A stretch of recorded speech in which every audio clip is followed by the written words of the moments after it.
Ram చరణ్‌తో 'game changer' అనే cinema తెరకెక్కిస్తున్నాడు Shankar. ఈ సినిమాతో తనని తాను మరొకసారి ప్రూవ్ చేసుకొని పాన్ ఇండియాలో స్టార్ డైరెక్టర్‌గా గుర్తింపు పొందాలి అనే ప్రయత్నం చేస్తున్నాడు.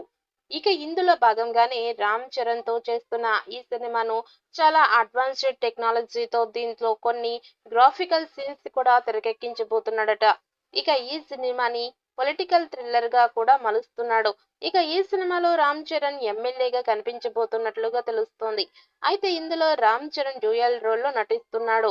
ఇక ఈ సినిమాకి 'గేమ్ చేంజర్' అని టైటిల్‌ని పెట్టడం వెనుక ముఖ్య కారణం ఉంది. ఇక ఏంటంటే పొలిటికల్‌గా ఎవరికి వారు గేమ్ స్టార్ట్ చేసి మేమే నడిపిస్తున్నామని అనుకుంటారు. కానీ అది స్టార్ట్ చేసింది మాత్రం రామ్ చరణ్. ఇక వాళ్ళకి తెలియకుండానే రామ్ చరణ్ వాళ్ళతో గేమ్ ఆడిస్తూ ఉంటాడట. ఇక దానివల్లే ఈ సినిమాకి 'గేమ్ చేంజర్' అనే టైటిల్‌ని ఖరారు చేసినట్టుగా తెలుస్తోంది. ఇక ఈ సినిమాతో అటు శంకర్, ఇటు రామ్ చరణ్ ఇద్దరు కూడా భారీ సక్సెస్‌లని అందుకోబోతున్నట్లుగా తెలుస్తోంది.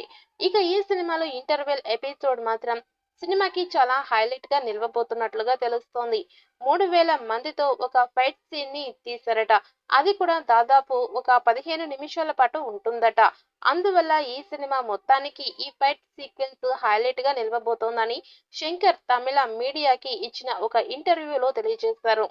'గేమ్ చేంజర్' సినిమా ఇక చాలా భారీ ప్రాజెక్ట్. అభిమానులు ఆ సినిమా కోసం ఎంతగానో వెయిట్ చేస్తూ ఉన్నారు. అయితే ఈ సినిమాలో అంజలి కూడా ఒక రోల్ చేస్తున్నారు. ఇక దానికి సంబంధించిన పోస్టర్ ఇటీవలే తెగ వైరల్ అయ్యింది. ఆ సినిమాలో ఆమె పవర్‌ఫుల్ రోల్ ప్లే చేస్తున్నట్టుగా అర్థమవుతోంది. 'గేమ్ చేంజర్'లో చేయడం చాలా హ్యాపీ.